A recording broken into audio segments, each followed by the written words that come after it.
Welcome back to Lettermen Row, ladies and gentlemen. Mick Walker on the other side of your screen. I'm Spencer Holbrook. I hope you had a great, happy Easter weekend. We're back. It's April. It is post-spring. It is the official off season now for Ohio State and for basically everyone. There were a few spring game stragglers still going on this past weekend, but now everybody's into the off season. We're entering the doldrums. Mick and I are going to start to talk about Ohio State athletics and Ohio State football. We always talk about football here, but we're going to start to do this thing every Monday where we're going to go through kind of athletic department wide, just give you guys the rundown of what you need to know about the week ahead in Ohio State athletics. It's always going to be football focused, but we'll get into a little bit more than just football at the end of this. We're going to start, Mick, by asking, how are you? How was your Easter weekend? And how are things going to be this week? What's on the docket? Yeah, busy this week. Weekend was good, but like I said, we're rolling into a busier week. I will fly to Dallas tomorrow to see a handful of Ohio State targets, stay the night, Tuesday night, see a few more on Wednesday and fly back. We'll get through that. Then this coming weekend, the Under Armour camp is in Pickerington. I don't know if we might even be able to pull Spencer out there, just kind of see what's going on, what's moving and shaking with some of these guys coming down. But yeah, so it'll be a busy week here going to Dallas, having the Under Armour camp, which is traditionally one of the biggest events for us, just seeing Ohio guys, Illinois guys like Brock Williams, Cameron Wagner's, like some 2027 guys that will be coming from Illinois. So it should be a big, fun week leading into like a busy May for the spring evaluation period, where once again we'll be on the road, kind of seeing schools, seeing guys, and just being active. Yeah, it's a big recruiting time. Team wise, we're doing a lot of draft stuff. We're doing a lot of other things, which is where we're going to start this video is with the NFL draft. It is this week, Thursday, Friday, Saturday, round 1 on Thursday night. You guys know the drill. Round 2 and 3 on Friday, and then 4 through 7 on Saturday. Let's start here, Mick. Are the Buckeyes going to break this record or not? They've got to get to 16. There were 15 of them invited to the combine. There's 2 more that could be drafted. If they can get to 15, they tie Georgia's record from that 2022 NFL draft. If they get to 16, they break the all-time record. What do you think? I would like to say they break the record, but just with the two guys that you mentioned that were kind of left off, but are still kind of in that fringe with G. Scott and Josh Fryer, I'd like to see one of those guys get drafted, but I just have a hard time seeing it happen. I'll go for more of the tie, just because I think in those later rounds of the draft, you and I follow it decently well. Just a lot of times that teams are taking guys with high upside, high ceilings, different things that they can try and develop over a couple of years and see if they can really hit big. I don't know if Josh or G really fit that mold. I think they're both just guys that are productive, that are going to be able to come in and do what they do from day one through the end of their college or their NFL career. So I'll take the tie. I think they're going to break it. I do. Oh. I think somebody is going to take a 7th round flyer on a Josh Fryer or a G. Scott, because I think there are reasons for a team to want them to be locked in with them instead of have to go through the free agency period with them. The free agency period is where the undrafted guys can kind of pick their team because they'll have a few offers and they can pick, where they want to go. Whereas, the 7th round, you have to report to that in the rookie minicamp. I think that one of Josh Fryer or G. Scott is going to get selected, and I think they're going to get to 16. The latest from the Athletics, Dane Brugler, who I think is one of the top draft evaluators, has them at 15. Cody Simon and Jordan Hancock both in the 6th round. Everyone in the 5th round or before then. Before that. So, you're not really going to have any of the 15 who were selected to go to the NFL Combine. You're not really going to have those guys like hanging on for dear life, hoping that they get drafted in the 7th round. I think they're all going to be gone before the 6th, by the end of the 6th round. So then it's just going to be up to those 45 or 50 picks there with all the compensatory stuff in the 7th round. Like somebody is going to take a flyer on a G. Scott with the athleticism, the receiving background. Somebody's going to take a flyer on a Josh Fryer. Oh, flyer on Fryer. I like that. To put him in position to be drafted. And I think they're going to break it. It might be a little hollow just because there's 6th and 7th round stuff in there. But there was 6th and 7th round stuff in Georgia's record, in the Michigan stuff that Michigan fought last year. They were 6th round merchants in that. The 4th through the 7th round. Saturday was Michigan Day at the draft. Both when your former coach is now an NFL coach as well. Like that. Yeah, that's a little bum. Yeah, so I think Ohio State is going to break this record. I do. I think they're going to get to 16. I don't think they'll get to 17, but I think it's a record that we'll never see broken just because the way the sport is heading. And I think it would be a really nice feather in the cap for Ryan Data. I mean, that's going to be a hell of a way to market yourself to recruits. It's like, hey, we have the record for most recruits or for most players ever drafted from one from one school. And oh, by the way, I think it would be one, two. I think there'd be 2, 3, 4 transfers. So most of that would be homegrown, which is pretty impressive. So yeah, that's where I fall on this thing. I don't know who's going to be the first round picks. Emeka Ibuka needs to be a first round pick. I don't understand why he's got second round buzz. That's probably my hottest take here is like, how in the world is he falling? Other than that, I think everything kind of seems pretty standard. Jordan Hancock, I think, should be higher than a 6th round guy, but the NFL disagrees. So what do I know?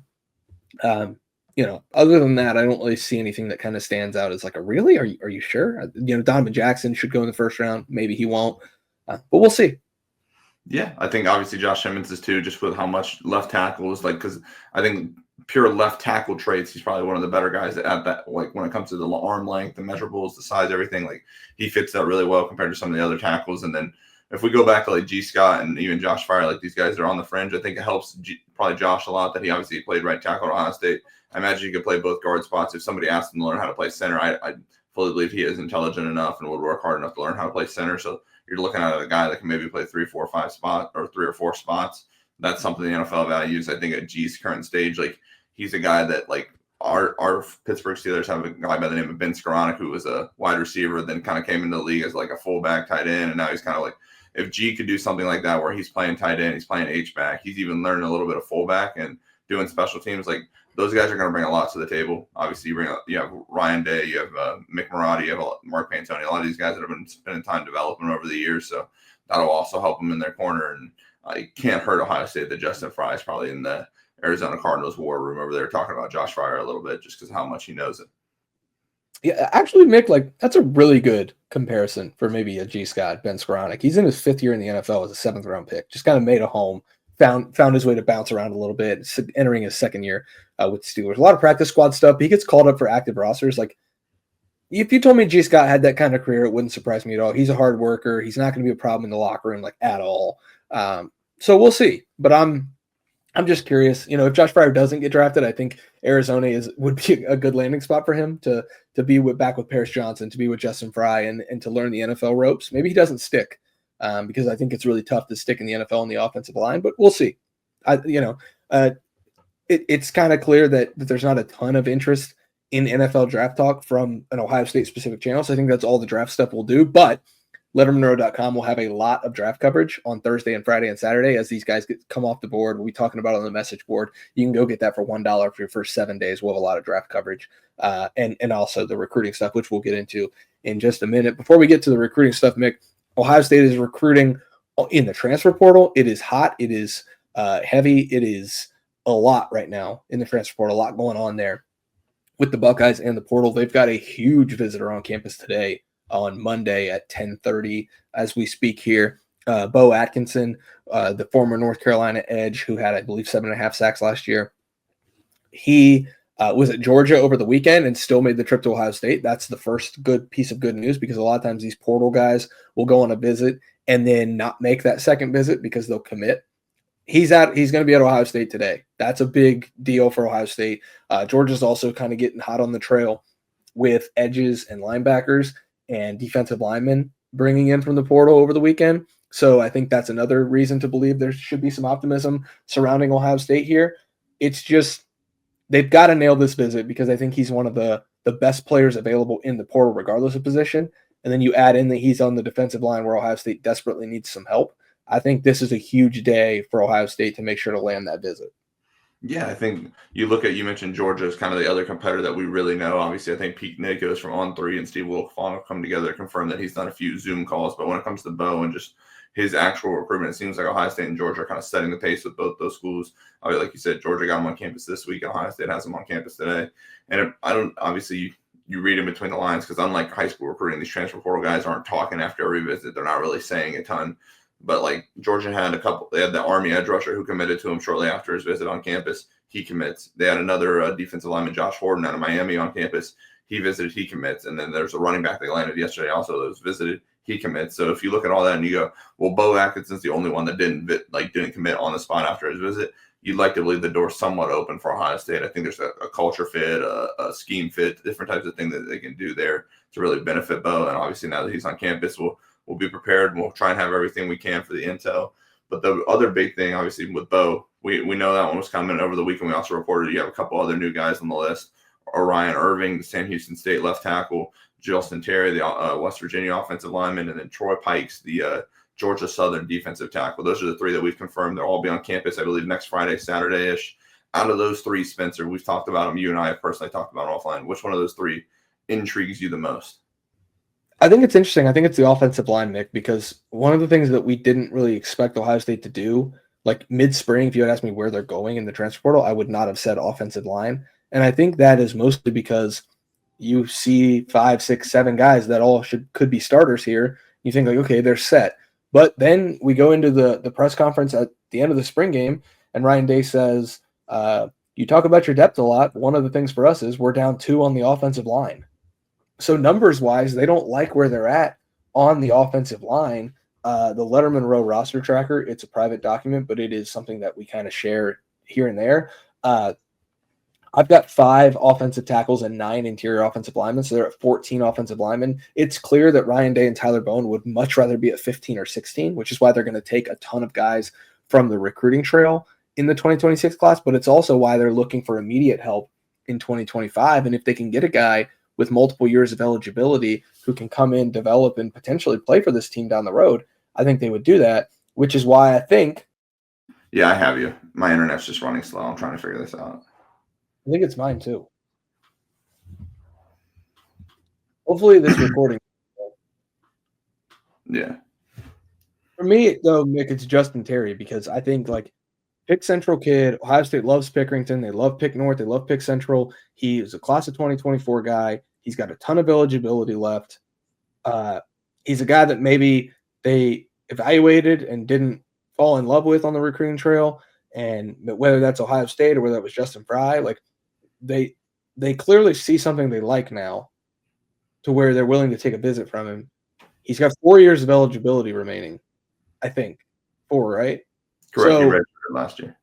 Yeah, so like this is a guy who technically would be just part of your recruiting class at this point. And so you could see him like eventually playing for this team down the road if he ends up at Ohio State. And that's because Ohio State is going to evaluate him again, basically, and re-recruit him and see if that works out. He's the most intriguing to me. That's not saying that they're going to land him, but of all the guys that they're hosting, of all the guys that are going to visit, like he's the most intriguing just because he's raw. I think the upside is there. I think Ohio State knows the kid well. They know the program well. They know what he did in high school.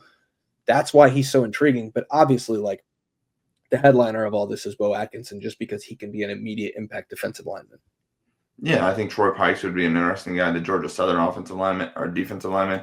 I don't know if he's an immediate starter, but if you're looking at the defensive line depth, you got Caden McDonald and Edric Houston, and after that, it's like, do we trust any of these guys to play a ton of snaps? I think Troy Pikes could come in and be that guy. And obviously, they're going to recruit other guys beyond Troy Pikes and Bo Atkinson. They've reached out to other guys. They're working to get more guys on campus, and the portal's open for what, at least a few more days, I believe. So if the portal's open for till this Friday. Yeah, I don't know if more guys will enter. Obviously, more people entered over the weekend. David Stone enters, withdraws from Oklahoma. He goes back there. So I imagine more people will move around, but those are the handful right now that we know that are visiting. But like we talked about heading into the spring, offensive line, defensive line, those are like the 2 biggest spots, and they seem to be going after it pretty hard right now. Yeah, it's just interesting. So that's where the portal stands. We'll have more coverage, like we said, at lettermenrow.com. A lot of stuff from the Transportal. Nick's been doing a good job getting up on when these guys are visiting, all that. I kind of breaking down like the impact on the secondary market there. But that's what we have from the portal so far. If there is portal activity, we'll hop on a video, do some stuff for the folks here at Lettermen Row and the Lettermen Row YouTube channel. So make sure you're subscribed and like the video below so you get notified whenever we release one of these videos about the transfer portal. Mick, I'm going to ask you one very quick recruiting question, then we're going to start to get out of here. PJ Dean starts to get some buzz to Ohio State. He's a 4-star defensive lineman. We think defensive lineman. He's one of the top 50 players in America right now. Originally an offensive lineman, a lot of people are shifting to the defensive line for him.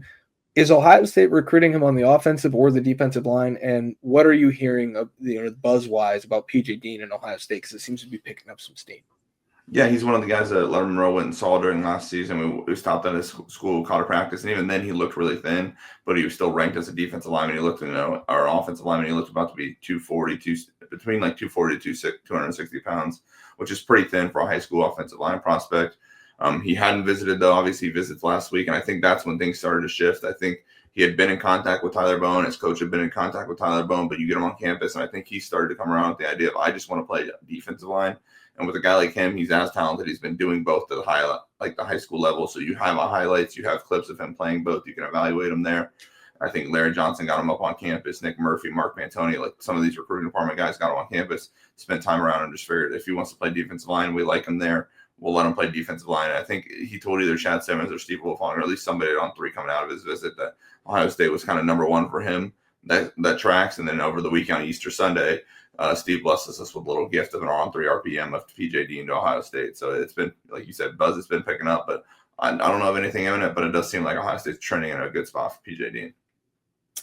Yeah, that's good news. Obviously, Steve Wilfong putting in potential RPM for PJ Dean. Meanwhile, I know of a RPM, a resurrection prediction machine pick that I put in on Easter Sunday, if you will. I'm sorry, I had to. All right, let's get on with this. Let's wrap up here. We got 3 quick bullet points. Softball sweeps Michigan. I believe it's the first time in the history of the program that they've swept a weekend series against Michigan. Just a ridiculous turnaround in year 1 of the new era, Mick. Yeah, Karen Kumar era on Ohio State, and she's done nothing but change the trajectory of this program where it was headed under the previous regime. She's got Ohio State in the top 25. They'll likely be a 2 seed in the NCAA tournament. Like, they won't host a regional because they're not that highly ranked, but they'll be a team that can go down and compete with a number 1 seed in any regional because they lead. I believe they lead at least the Big Ten, if not the country, in a lot of these major hitting categories like home runs, doubles, RBIs. Like they just hit the ball a ton. That main 3 of Lauren Butte, the freshman pitcher, who's been amazing on started multiple games every weekend for him at Ohio State. Cammy Quartercracks at shortstop, who's been kind of the star for Ohio State for the past couple of years as a local standout. And then Jasmine Burns, who was a great catcher for him as a freshman last year. She's continued to hit well this year. And that's really been the core of what they're just been building on for Karen Kumar in this first season in Columbus. Yeah, it's awesome. So we'll be watching that pretty closely. They're going to make the NCAA tournament. We'll see how dangerous they are.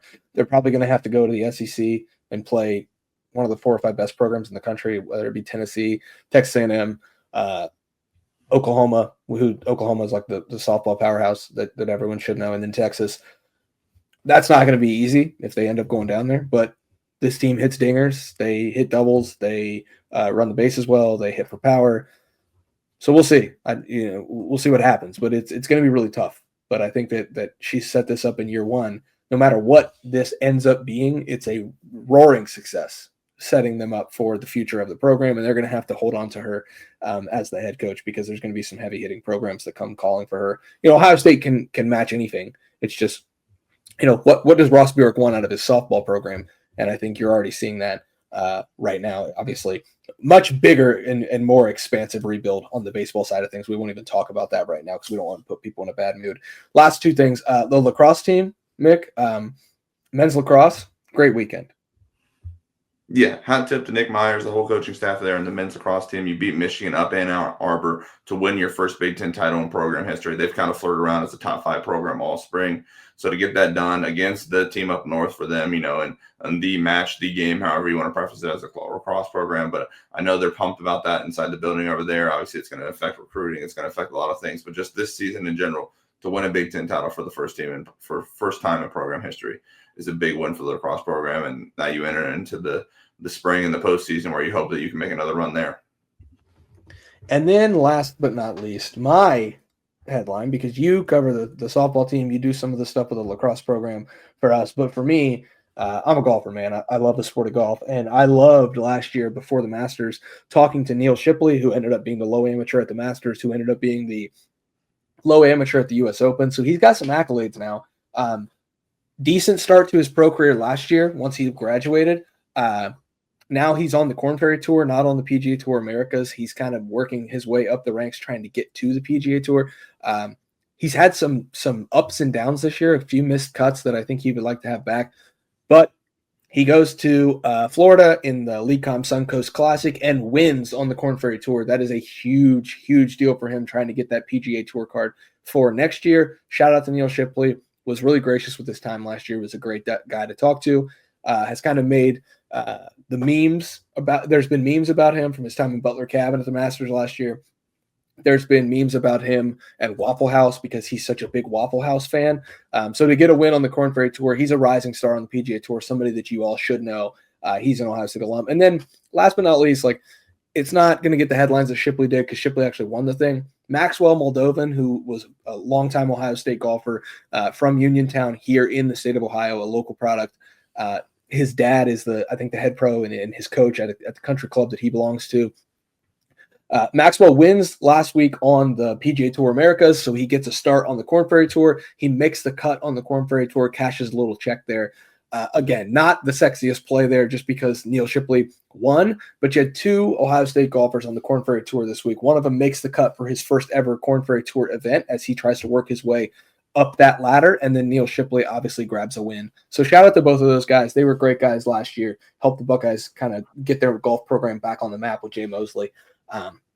So yeah, I just think that it's cool to see them doing well, considering, they talked to Lettermen Row quite a bit last year, and we were grateful for that. So it's great to see those two guys doing well. Anything else, Mick? I think we're ready to get out of here.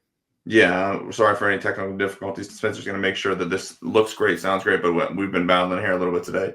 Best of luck to Jayson Tate and the Houston Rockets, too, I guess, in the NBA playoffs. Neither you or I are NBA fans, but obviously it helps Ohio State to have a pro in the National Basketball Association and just kind of doing well in the playoffs. So best of luck to him. All kinds of sports going around in Columbus, but it's always football, and we'll have you covered with all things football, transfer portal, recruiting, and everything. You will not have any shortage of content here at Lettermen Row this spring and into the offseason. I can promise you that. Yeah, Mick's going to get to Texas. I'm just going to stay here in the great state of Ohio and get to work over at lettermenrow.com, where you can get all of this coverage, $1 for your first week. That's Mick. That's Alex Gleitman. That's myself. We'll see you guys over there at lettermenrow.com. We'll see you guys back here later this week for another breakdown of the Buckeyes.